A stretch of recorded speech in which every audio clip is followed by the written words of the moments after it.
Thanks very much to our panel for joining. But so I'm Mike Baz at Sandiford. I head up our partnership for Horsefly Talent Market Analytics. We are a platform that is providing real-time insights on the marketplace around skill sets, competitor analysis, gender, supply, demand, education and salary within that whole talent market. And that's really to help businesses understand the landscape that they're working in before actually going out there to try and hire those people. And our data is aggregated from right the way across the social web. I'm really interested in hearing Neil talk about sort of where you're going to find people. We use a plethora of sources from the likes of GitHub, Stack Exchange, LinkedIn, Facebook, Twitter, anywhere across that social web to pull that information in and give people the insights around where that talent they're looking to hire might be. We're a global business with data analytics right the way across Europe, US, LATAM and Asia, and that's continually growing. So that's just a really quick intro from myself in terms of what we do. I just want to really introduce our panel today, and a huge thanks to some of our partners. Especially, we're talking about a data-driven strategy and hiring tech talent. Rich from Fibre, your recruitment delivery lead. Rich, we've worked together for many a year now. We've got Luke Tooze from Admiral, and Luke's one of our newer partners. So great to have Luke involved, and also Bill Gill from the Home Office. And again, Bill has been a long-term sort of partner of Horsefly. And what I wanted to do today was, rather than kind of do a product demo really, but talk to our partners around some of the challenges that they've had, over this sort of, challenging period in the economy we've had, where they are today and what the future looks like. So I've got some questions and really going to be an interactive session, but I'm going to fire out to Luke first, and Bill and Rich, please do jump in with sort of any of the points you've got. But Luke, you're one of our newest customers and partners that have come on board, and actually through quite a challenging time. So, I suppose the first question is how is data supported, and what changes have you had to make since the start of the year, and in what way has the data had an impact on you and the business? Okay, thanks, Mike, for the intro. Yeah, it's been a bit of a turbulent year, to say the least, I think. So getting into the finer detail of things, we very quickly found ourselves in a global war for talent. Previously, we've been in Cardiff, and that's sort of where we've needed to recruit. We've never really been a remote recruiter prior to this. So it changed overnight for us. So as we know our competition inside out in Cardiff and the local surrounding area, we know how to sort of oppose offers or compete against those people in that market. We're very quickly up against the tech giants with everybody working from home.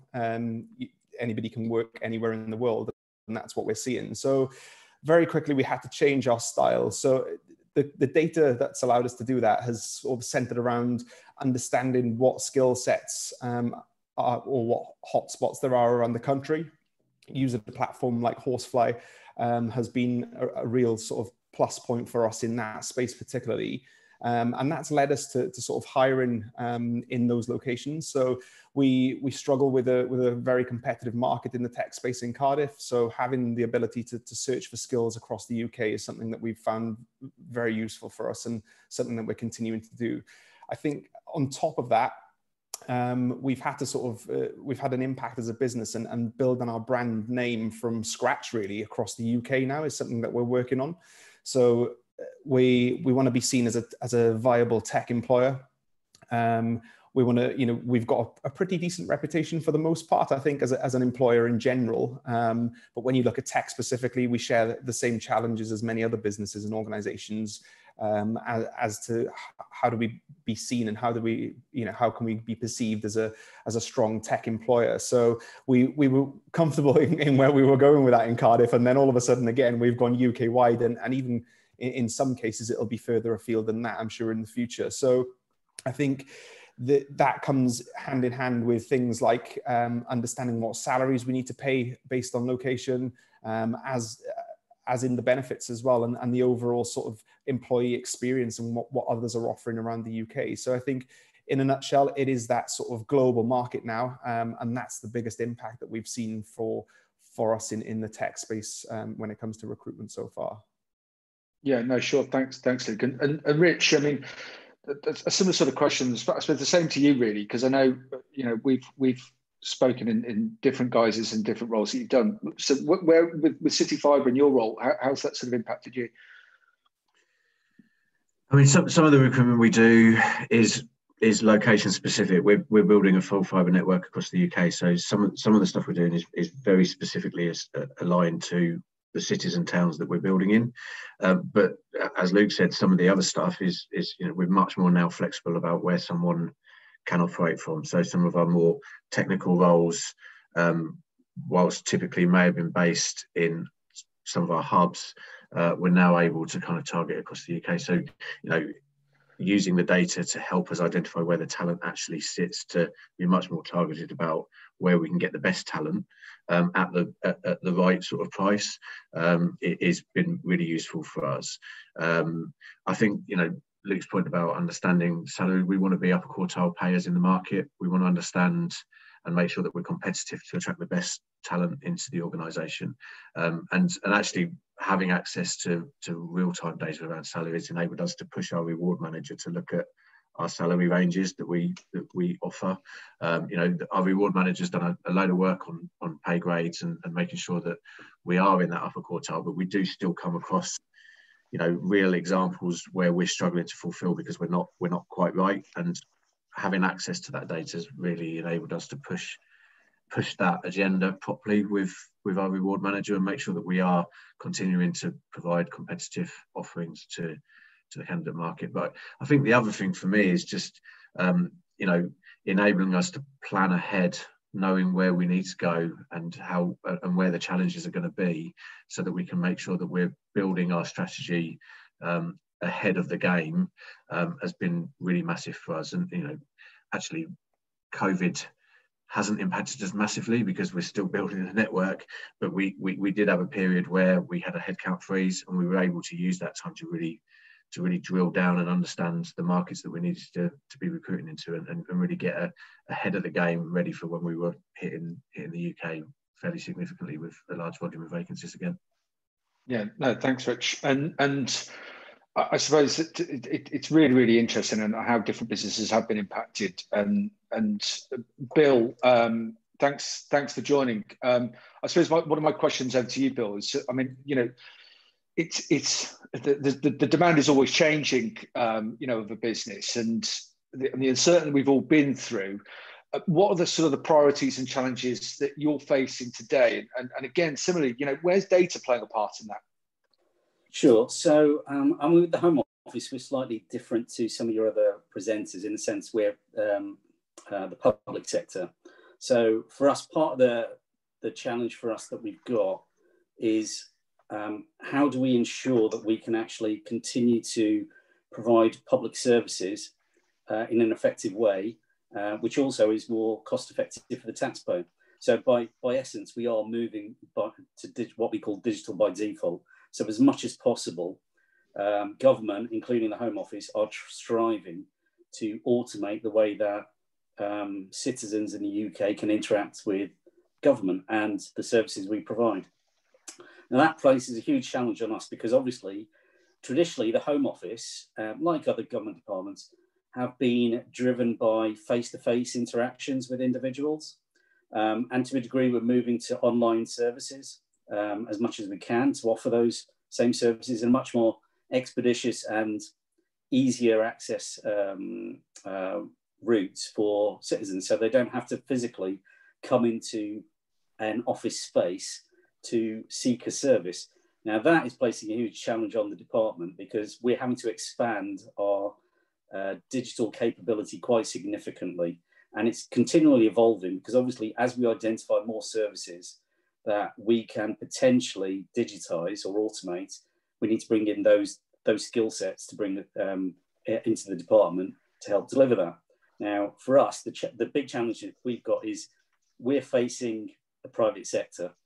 and we offer public sector salaries. Now, sometimes our salaries can be quite competitive, sometimes they can't be. It all depends on what the market situation is at that time.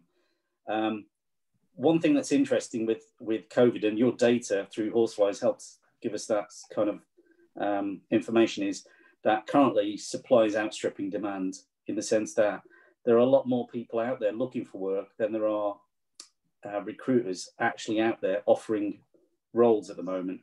So it's become a bit more of a buyer's market in that sense. But we are, for us, it's about how do we target, and it's very similar to what Luke has been saying as well, that it's using some of the data that you've been sharing through Horsefly with us to identify where are the areas we should be seeking to attract talent. Because traditionally we have been very centred on London and the South East, and that meant that we were cutting off potentially huge swathes of talent that choose not to move to those areas. So we are looking to change our footprint, so we've got more footprints in the north. So we're creating digital hubs in Sheffield and Manchester, but equally one of the things that we're looking to do as well is how do we become more attractive in the sense of not being so restricted to a specific location. So how do we offer remote working as a more viable long-term option to people who potentially could do the work remotely because they don't have to physically work in an office to do the work we need them to do. I think that's rings true with us as well, Bill. I think that's one of the challenges we've got, is that we're seeing many other employers being able to offer fully remote opportunities to people, and what we're seeing is, you know, the candidate market is very much up for that as well. I don't know if you're seeing the same across the roles that you're recruiting for, but ultimately the game has changed for us quite a lot in that sense as well. Yeah. No, Yeah, I definitely agree with that. I would suspect this is a common thing that we're all encountering, is do we move away from the previous position of you must come into a specific office in a specific location, because that used to be the way we worked. And COVID has kind of brought forward all of those longer term aspirations to actually what's stopping us doing that, rather than, well, we can't do it. It's, well, why can't we do it? Yeah. It's a complete change, which suddenly doors are being opened in terms of how we choose to recruit, and people are willing to listen at a very senior level. Yeah, I think the skepticism of people working from home and the reality of the fact that actually people are productive and deliver in that environment has gone. And actually that's shifted the balance, I think, of organisations, the way they think. You know, for us, we were already fairly remote as an organisation, but it's just reinforced the fact that we can target people where they are rather than where we want them to be, which, and you know, Horsefly enables us to identify where that is, which is pretty useful, right? Yeah, yeah. I think it's really, really interesting. It probably leads really nicely, sort of, I suppose, not necessarily the final question, but sort of one of the important things. I mean, that change in landscape, you know, the availability of talent is obviously really important. You've touched on that, remote working, but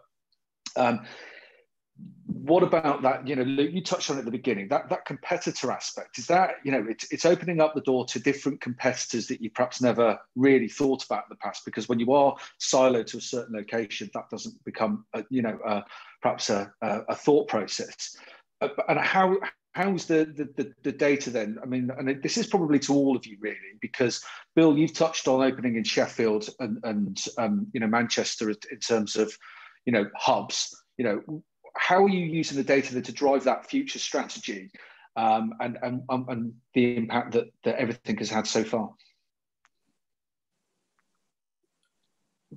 Should I take that, or do you want me to? You go for it, Bill. Go on, Bill. You okay. Take us away. Yeah. So for us, so what we've been doing, we've obviously got your self-service tool that we utilise to kind of give us ideas of what the labour market situation is in those local areas, but also nationally, so we can consider local attraction strategies for those specific areas, but also more nationally in terms of remote working.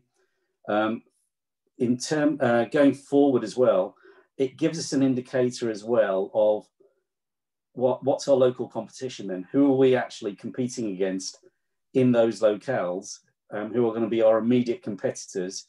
and what are the salaries that they're proposing to offer for the skill sets that we need. And that would be reflected in conversations we need to have internally with our rewards teams to say, well, here's the competition we're up against, what can we do? But it also feeds into our wider attraction strategy, because we do recognise as a public sector, in the digital market at least, we may not necessarily always be competitive on salary alone. So it's how do we promote why it's more beneficial to work for us than work in a private sector company. And for us, it's all about additional benefits that we can offer. So the fact that you get an opportunity to work on something that has an effect across the entire country, across the entire population, and sometimes more widely for some of the work that we do. The fact that you're actually developing services, IT, infrastructure that will support the government and the ability of the government to support its citizens in a really effective way, something that we think is something that hopefully will attract certain types of individuals to want to work for us as opposed to work in the private sector. And then, of course, there's the other non-tangible benefits that we can offer, you know, in terms of we have quite a attractive pension scheme for those that are interested. We do offer apprenticeships as well, because that's something that we are definitely interested in expanding upon, because I think a couple of other colleagues have also said, you know, we need to start developing our own talent in-house, because it's not good enough to just try and source people, it's build the talent, because we recognise, and we've seen this in apprenticeship schemes that we run outside of digital, that there's greater loyalty amongst people who come through the organisation, because they're more likely to want to work with you if they had their first opportunity with you and you've helped develop their skill sets. And we can offer quite a lot of non-digital skill sets as well in terms of wider management, program, activity, etc., that we hope will actually fill out someone's CV quite a lot and might make us more attractive and kind of get us over that little salary issue if that is the issue that we have to overcome. Sure, Luke, and you touched on at the beginning again, you know, being based in Cardiff and the challenges that you've had in Cardiff, you know, sort of looking at that more UK wide and you touched on perhaps even globally in moving into the future. How's that sort of, how's the planning for that going ahead? And, you know, how do you sort of compensate, I suppose, for those, you know, different competitors? Yeah, so it all starts with our sort of company strategy, feeds down into our IT strategy, and then into my sort of area for workforce management planning. So we've got a funnel view that ties directly with our roadmap in terms of technology. So what skills are we looking for in the short, medium, and long term? So we've done a lot of work around that. And then Horsefly as a tool has been able to sort of supplement us and say, these skill sets are most popular in these areas. You can expect to pay this much money. You've got X amount of males, X amount of females in that space. So it's a little bit more wider reaching than just, oh, here's the information. We're actually using it to shape sort of our women in tech strategy. So we've utilized the platform to explore other and, you know, more talent pools than what we would have done or what we would have had access to before. I think making calculated decisions on the top universities that see females graduate from STEM subjects has been a huge part for us. That's built, you know, the foundations for our strategy for women in technology next year for Admiral. We're now reaching out to those universities, building relationships with them based on that key data. So I think that's something that we've been quite proud of, that we didn't really, it was like a hidden extra for us when we started thinking about the platform and how we can use it. Because being an insurance company, data is key for us across many different areas. A lot of our work starts with the research and analysis piece, and a lot of what we're doing mirrors what Bill has said. You know, I'm not going to go over those points in too much detail again, but building the brand and things like that are going to be huge for us, but knowing where to do it is key. And that then in turn controls spend, helps us control which partners we use to find the resource. Are we using the right agencies for the right resource? But furthermore, it helps us make sure that we can get the right people in the right roles at the right time. And that's for across the board, not just into roles in technology, but for our recruitment team. We've got an amazing recruitment team that, you know, constantly are are out there searching, and we have that proactive method of LinkedIn Recruiter and finding people ourselves ahead of the curve before it gets to the point where, oh, we needed that person yesterday, which has historically been the way that we've been working, but I think this proves that we can change, and we're adapting to new environments and using data to support us along the way. Perfect. And I think Tash is on. How are we doing on time, Tash? Have we got a couple of minutes left, or? Yeah, no. So you've still got roughly sort of 10 minutes. We have had a couple of questions come in. One was just praising you, so we can do that one at the end. The other one was actually just around leadership. And it's a key question. Is you mentioned leadership, Bill, starting to listen now, which is great. How much of an impact does data have during leadership discussions? And actually, how do you have those discussions to get that stakeholder buy-in? Might be a really good question to answer, because I know that's a key one for everyone. Yeah, I think data's been really critical, because without that, we haven't been able to basically evidence why we want to change our attraction strategy, but equally why we need to review our rewards policies as well for digital roles, but also other roles that we're looking at as well. It also influences our ability to explain why we need to enhance our current EVP and brand, because we do recognise people don't necessarily view the Home Office as like the first choice for digital roles.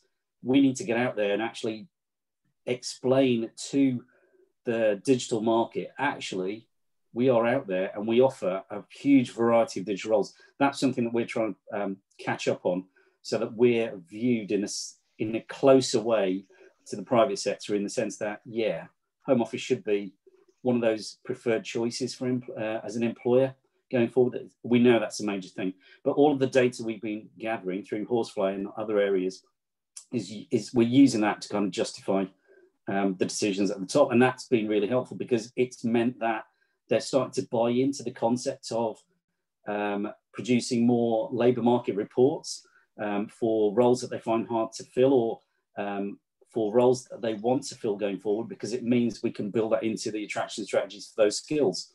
So that's been really helpful for us. For the first time, we've actually got data that can actually be used to get senior manager buy-in, and that's been the big change that I've seen over the last few months. No, that's great. And I suppose I had one question for Rich. I'm going to put you on the spot, because you've used Horsefly for a long time. But if there's one thing that you would say you've done differently from sort of beginning of the year and the challenges we've been through with COVID to now, what would you say that's been, moving forward and future strategy? I know that's a big question, but so I get the biggest thing for me, and I echo a lot of what Luke said about the value of Horsefly and the insight that we're getting, and it's not just at a tech level, it's across our whole organisation. But what I've really now got to the point of is I'm using the tool to plan for future, but it's enabling me to react to issues. I've now got people in the team that are using Horsefly, they're getting the insight, and then the final slide of their kind of presentation back to the business is actionable change, the things that we're actually going to do to influence solving the issue.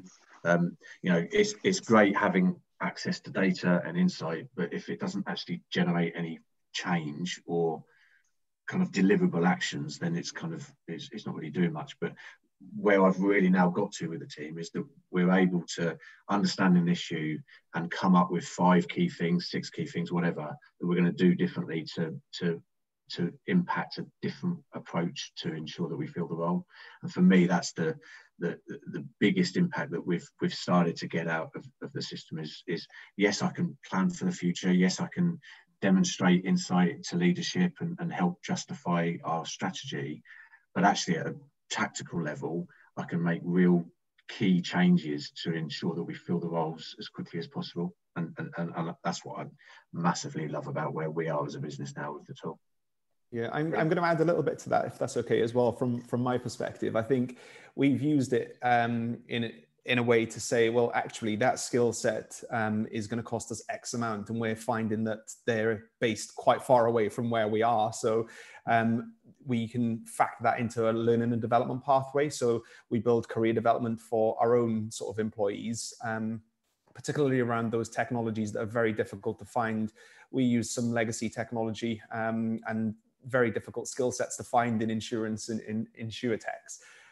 So I think having that and having the ability to say, well, rather than going out there and trying to hire these people and it costing us quite a lot of money through salaries, agency fees, and everything else that comes along with it, we can look at upskilling in certain areas. So for me, that's been an added benefit again for us to take to leadership. And so it's not just about, we're going to be recruiting these roles, here's the information. We can upskill our current employees as well off the back of that.